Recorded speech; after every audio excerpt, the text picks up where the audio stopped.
উচ্চ মাধ্যমিক বা এইচএস এক্সামের পর বহু মানুষ স্বপ্ন পূরণ বা কেরিয়ারের তাগিদে বিভিন্ন কম্পিটিটিভ এক্সামের সাথে সম্মুখীন হয়। অনেক মানুষ জেতে, অনেক মানুষ হারে, অনেক মানুষ আবার জীবনের অনেকগুলো সময় নষ্ট করে দেয়। ঠিক তেমনই একটা কম্পিটিটিভ এক্সাম হলো আমাদের নিট। তো সেই নিট পরীক্ষাতেও অনেক মানুষ পরাজিত হয়েছে, আগামী দিনেও হয়তো হবে। তবে পরাজিত হওয়ার থেকে অনেক বেশি তাদের ছিল তাদের স্বপ্ন এবং ঘুরে দাঁড়ানোর লড়াইটা। তো ডান দিকে রয়েছে আমার সাথে আমার খুব কাছের বন্ধু অর্চিষ্মান, এবং বাঁ দিকে রয়েছে এমন একটা মানুষ যাকে প্রথম দিন থেকে ডাকার সময় থেকেই তারকে নাম ধরে কখনো ডাকা হয়নি, তার নামের সাথে সবসময় একটা দাদা যোগ করেছি। এর জন্য নয় যে সে বেশি দিন ধরে ড্রপ নিয়েছে বা সে আমার থেকে বয়সে বড়, এর কারণ সম্পূর্ণই হচ্ছে তার ক্যারেক্টার, তার পিওভি এবং তার জিনিসপত্রকে দেখার একটা মানে বলা যায় যে তার একটা নিজস্বতা। তো সেই জন্যই তাকে সবসময় আমরা দাদা বলেই ডেকেছি। তো আমার সাথে আছে দিব্যেন্দু আমার বাঁদিকে। তো দিব্যেন্দু, এই যে বললাম যে বিভিন্ন মানুষ এত দিন ধরে লড়াই করছে, এত কিছু করছে, তারপরেও সোসাইটি তাদেরকে একটা মানে ড্রপারের ট্যাগ দিয়ে দেয়, যেটা তাদের ওয়ারিয়ারের ট্যাগ পাওয়া উচিত, সেখানে একটা ড্রপারের ট্যাগ পেয়ে যায়। অনেক বছর ধরে তারা লড়াই করতেই থাকে, হয়তো সফলতা আসে, কখনো আসে না। তো এই লড়াইয়ের কি কখনো কোনো শেষ আসতে পারে? দেখ, ড্রপার সবাই বলে যে মানে পরীক্ষায় তুই নিট ক্র্যাক করতে পারলি না, ড্রপ নিলি, অনেকে অনেক কিছু বলবে যে বেকার টাইম ওয়েস্ট হচ্ছে, ফ্যামিলি থেকেও অনেক প্রেশার আসবে। কিন্তু তাই বলে এটা নয় যে সে ভাববে যে এই একটা সময় একটুকুনি পড়ে নেব, তারপরে আর ড্রপ তোকে আগেও নিতে হবে। শুধু নিট এটা নয়, এরপরে নিট পিজি, নিট এসএস, আরও নেক্সট অনেক কিছু আসবে, সেখানে তোকে ড্রপ নিতেই হবে। তো ওই আসল হচ্ছে তোর নিজের জেদটা। আমার স্বপ্নটা পূরণ করার থেকে বড় আর কিছু নয়, তাহলে এই ড্রপ ইয়ারটা কিছুই ম্যাটার করবে না।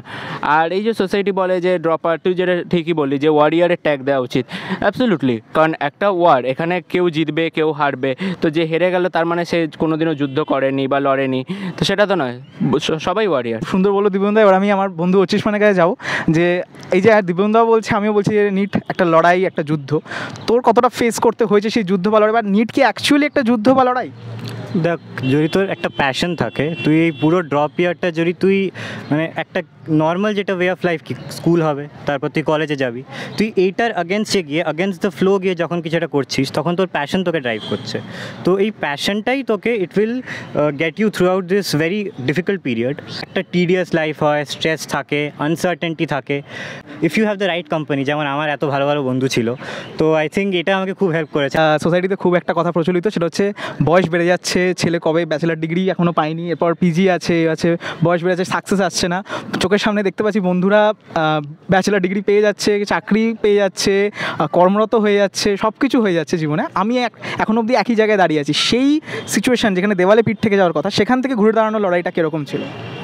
দেখ, হ্যাঁ, এটা ঠিক যে তোর পাশে তোর ব্যাচমেটরা কেউ বিএসসি কমপ্লিট করে নিচ্ছে, চাকরিতেও চলে যাচ্ছে, ইঞ্জিনিয়ারিং করছে, সেখানে তোকে পরপর ড্রপ নিতে হচ্ছে।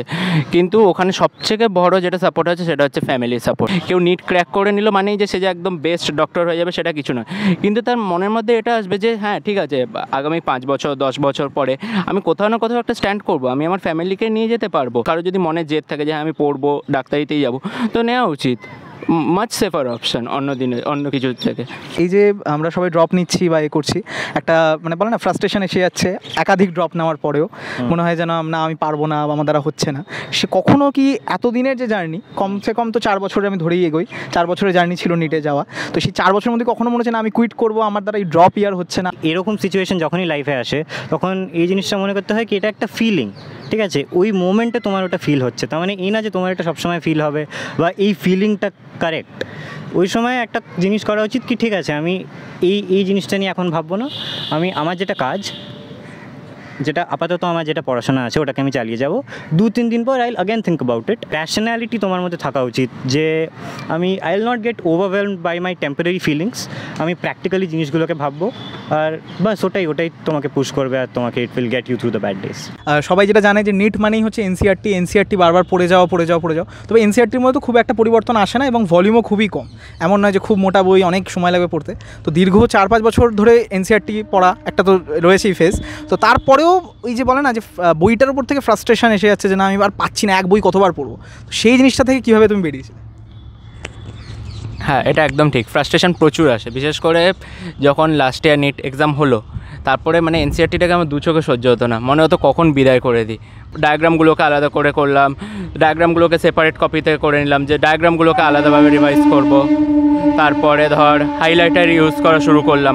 হাইলাইটার ইউজ করাটা আমার জন্য সবচেয়ে বেশি কাজে দিয়েছে, ইম্পর্টেন্ট লাইন্সগুলোকে পিক আপ করে হাইলাইট করে দেওয়া। তুই মন দিয়ে পড়িস না, তো পরীক্ষার আগের দিনও মনে হবে তুই একটা লাইন ভুলে গেছিস, এই লাইনটা আবার পড়বি। যেটা সবচেয়ে বেশি ইম্পর্টেন্ট বলে সবাই যে নিটের জন্য মক টেস্টে তো একসময় নাম্বার কম আসবে, কখনো বেশি আসবে, কখনো আবার এত বেশি চলে আসবে যে মনে হবে না কালকে থেকে পড়বো না, তারপরে হঠাৎ কম এসে গেল, এরকম জিনিস। তো সেইখান থেকে মনে হবে যেন আমি ওই বন্ধুটা বেশি পেয়ে যাচ্ছে, তাহলে কি ও নিটে ভালো পেয়ে যাবে, আমার এত কম, আমি এখন 1 মাস বাকি, আমি এখনও নাম্বার স্কোর করতে পারছি না। তো সেটা থেকে কীভাবে বেরোতে হবে? দেখ, একদিক থেকে একটা কম্পিটিশন থাকা, একটা হেলদি কম্পিটিশন থাকা ভালো। যখন তুই কাউকে চিনিস যে তোর থেকে ভালো পাচ্ছে, তো তোকে ওটা একটা পুশ দেবে যে ঠিক আছে, ও যখন ভালো পাচ্ছে, আমরা একসাথেই পড়ছি, তো আমিও ওর মতন করতে পারি। বাট একটা জিনিস আমি নোটিস করেছি, failure teaches you lot of things. যখন তুমি কম মার্কস পাচ্ছ, আর obviously at the end of every test, whether টেস্টটা ভালো যাক কি খারাপ যাক, তোমাকে টেস্টের অ্যানালিসিস করতে হবে, ওটা মাস্ট। যদি তুমি কম মার্কস পাও, অবভিয়াসলি তোমার মধ্যে পুশটা আরও বেশি চলে আসে কি ইম্প্রুভ করতে হবে।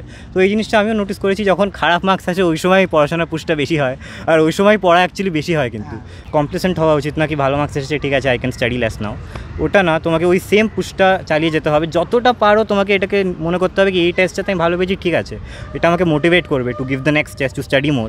এটা একটা পজিটিভ পুশ হওয়া উচিত। তো যখন এই লাস্টবারের পরেও যখন তুমি গেলে, আবার যখন ড্রপ নিয়ে ওখানে গেলে, কখনো কি মনে হয়েছে যে না আকাশের দোষ, আকাশের জন্য হয়তো আমি পাইনি, অন্য কোথাও গেলে হয়তো আমার ভালো হবে, বা আকাশই হয়তো এর জন্য দায়ী? কখনো ইনস্টিটিউটকে তোমার কি দোষ দিতে ইচ্ছা হয়েছে? এটা অ্যাবসলিউটলি নট।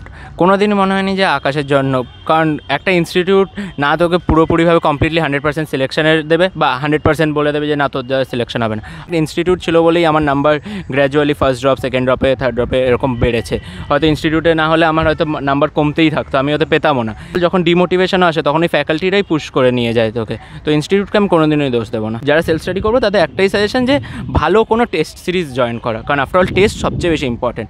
ভালো টেস্ট সিরিজ জয়েন করা, আফটারঅল সেলফ স্টাডি দিয়ে হবে, কারণ আফটারঅল তোকে নিজেই পড়তে হবে, ফ্যাকাল্টি গিয়ে তোরও এক্সাম দেবে না। একই ফ্যাকাল্টি হয়তো একাধিক বছর পড়িয়েছে, তো কখনো কি মনে হয়েছে যে না আমি যখন ড্রপ নিয়ে ওখানে যাবো সেই ফ্যাকাল্টির কাছে আমি মুখ দেখাতে পারবো না, আমি এইবারেও পারলাম না, আমি আবার স্টার্ট আপ দিচ্ছি, আবার 0 লেভেল থেকে শুরু করছি, সেই ফ্যাকাল্টির সামনে কী বলে যাবো, কী মুখ নিয়ে যাবো, সেটা কখনো মনে হয়েছে? দেখো, ফ্যাকাল্টিরাই তোমাকে পড়াবে, ফ্যাকাল্টিরাই সব করে, তো অন্যদের কাছে তোর হয়তো মনে হবে কি ওরা আমাকে জাজ করতে পারে। বাট একটা ক্লাসে যখন তুই যাচ্ছিস, তখন তুই সবচেয়ে তোর ভালনারেবল স্টেটে আছিস। তোর টিচার তো সব কিছু জানে, ওই টিচারটা তোকে তোর লোজে দেখেছে, তোর হাইজে দেখেছে, ও জানে তুই কেমন করে পারফর্ম করতে পারবি।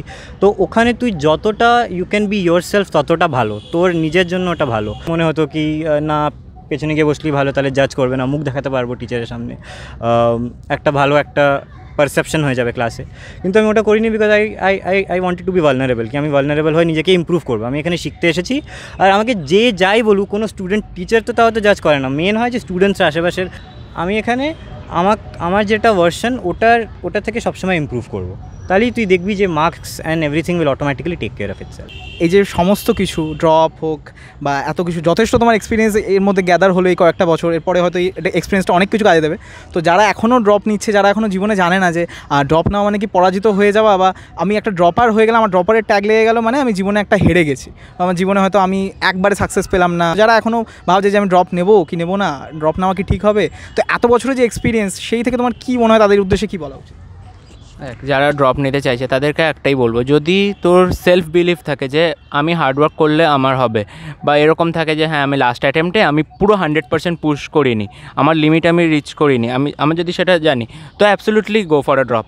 কোনো ডক্টরকে গিয়ে তুই জিজ্ঞাসা করবি না প্রেসক্রিপশনের সময় যে আপনি কতবার ড্রপ নিয়ে লেগেছেন, তো এটা কোনো দিন নয়। তো after all self believe, self motivation এটাই আসল। আমি ডক্টর হতে চাই, I want to serve the society, আমি স্টেথোস্কোপ গলায় নিয়ে ঘুরবো, ঠিক আছে হসপিটালে যাব, এইটা একটা লার্জার পুশ হতে পারে। কিন্তু যখন তুমি ড্রপ নিচ্ছ না, ওই সময় একটা জিনিস আই থিঙ্ক খুবই ভালো হবে, যদি তুই এইটা মনে করিস কি আমি ক্লাসরুমে শিখতে এসেছি, আমি সাবজেক্ট শিখতে এসেছি, ফিজিক্স কেমিস্ট্রি বায়োলজি আছে, আমি বায়োলজি ভালো করে শিখবো, জুওলজি বোটানি এগুলো ভালো করে শিখবো, ফিজিক্সে আমি ভালো করে শিখবো, I learn the subject well, আর সাবজেক্টে একটা ইন্টারেস্ট গ্রো করতে হবে। যদি তুই অ্যাবসলিউটলি সার্টেন কি আমি লাইফে এটাই করব, আমি ইঞ্জিনিয়ার হতে চাই না, আমি ফার্মাসিস্ট হতে চাই না, আমি অন্য কোনো স্ট্রিমে বিএসসি অন্য কিছু, নাথিং ইজ ফর মি, আমি ডক্টরই হব, তাহলে I think you should go for drop. Sometimes it's okay to move on. যদি তুই দেখছিস কি আমি বারবার আমার 100% এফর্ট দিচ্ছি আর হচ্ছে না, তখন you can explore other careers also. তো আমি এটা কোনোদিনও মনে করি না কি যদি আমি এই কোর্সে না থাকতাম তাহলে আমার লাইফ একদম ফেলিয়ার হতো, আমি এটা মনে করি না। অন্য কোনো কোর্সে হলেও I would have given my fullest in that course, I would have done very well in that course. I believe that if I had put hard work, then I would have got my results. তোমার কাছে জীবনের সবচেয়ে মানে যেটা মনে হয় যে এটা আমার কাছে জীবনে একটা ফেলিয়ার, তো কোন জিনিসকে তুমি জীবনে সবচেয়ে বড় মানে মনে করো যে এটা আমি ফেলিয়ার হিসেবে কনসিডার করবো? আফটার অল ওরকম আমি কিছুই কনসিডার করি না, কারণ যেখানেই যতবারই আমি ড্রপ নিয়েছি, নিটে ফেল করেছি, প্রত্যেকবারই আমি জানতে পেরেছি যে আমার এই জায়গাগুলোতেই ল্যাক করেছে, তো ফেলিয়ার আমি বলবো না কোনোটাকেই। কোনো ইভেন্টকে তো মনে হয় না, কিন্তু তোর যেটা মনে হচ্ছে না ইটস আ ফেলিয়ার বা তোর রিগ্রেট হচ্ছে, that is a state of mind. কিন্তু আমার মনে হয় কি যদি কোনো জিনিস নাও হয় তাহলে পুরো রিগ্রেট ওই জিনিসটার উপর ফিল করে পরে ওটা it will make you feel কি আমি প্রবাবলি হ্যাপিনেস ডিজার্ভ করি না যেহেতু আমার একটা জিনিস হলো না, ওটা খুব খারাপ একটা ফিলিং। তো আমার মনে হয় কি ওই ফিলিংটা থেকে বেরোনোর জন্য তোকে এটা মনে করা উচিত কি যাই হয়েছে হয়নি, ঠিক আছে, যদি হতো তাহলে ভালো হতো, হয়নি আরও ভালো হয়েছে। সামনে যেই জিনিসগুলো আমার জন্য আছে আমি ওইটার জন্য I will be interested. Life আমাকে যে এক্সপিরিয়েন্সেসগুলো দেবে আমি ওইটাতে I will be very happy, আমি ওটাকে এক্সপ্লোর করতে চাই। বিস্কিটকে চায়ে ডোবালে বিস্কিটের যেমন অবস্থা হয়, নিজের মেন্টাল স্টেটকে ওরকম করে নেওয়া, that is not the right thing to do. আর লাস্ট কোশ্চেন, যেটা একজন উডবি ডক্টরের জন্য খুবই অকওয়ার্ড লাগবে শুনতে, তবে আমি ভেবেছিলাম যে এটা আমার লাস্টে আমি রাখবো কোশ্চেনটা। তো দিব্যেন্দু আর অচিষ্মা দুজনকে আমি একসাথেই জিজ্ঞেস করবো যে ডক্টর না হলে কি মাথায় কোনো প্ল্যান বি ছিল? আপাতত না, ওটাই হওয়ার একদম পুরোপুরি। আর ওটাই অচিষ্মা? ডেফিনেটলি ডক্টর হওয়াটাই মেন প্ল্যান ছিল, আর ডক্টর হতে চেয়েছিলাম, অন্য কোনো প্ল্যান বিকে খুব একটা সিরিয়াসলি নিইনি বলেই 2বার ড্রপ নিয়েছি, নাহলে তো 2বার ড্রপ নিতাম না। তো এমবিবিএস ছাড়া অনেক ভালো ভালো ক্যারিয়ার্স আছে, যারা জেনুইনলি যারা বায়োলজি নিয়ে পড়তে চায়, যারা লাইফ সায়েন্সকে ভালোবাসে, তাদের জন্য আমি বলবো বি ফার্মও এখন খুব ভালো একটা career, it is up and blooming. যারা রিসার্চে যেতে চায় ওদের জন্য বায়োটেকনোলজি আছে, BSc as well as BTech, বাকি মাইক্রোবায়োলজি, জুওলজি, বোটানি, এগুলো সবই খুব ভালো ক্যারিয়ার্স। আর যদি কোনো কারণে এমবিবিএস না হয় বা যদি মনে হয় কি now it's time to move on, তাহলে you can explore this careers, it's perfectly fine.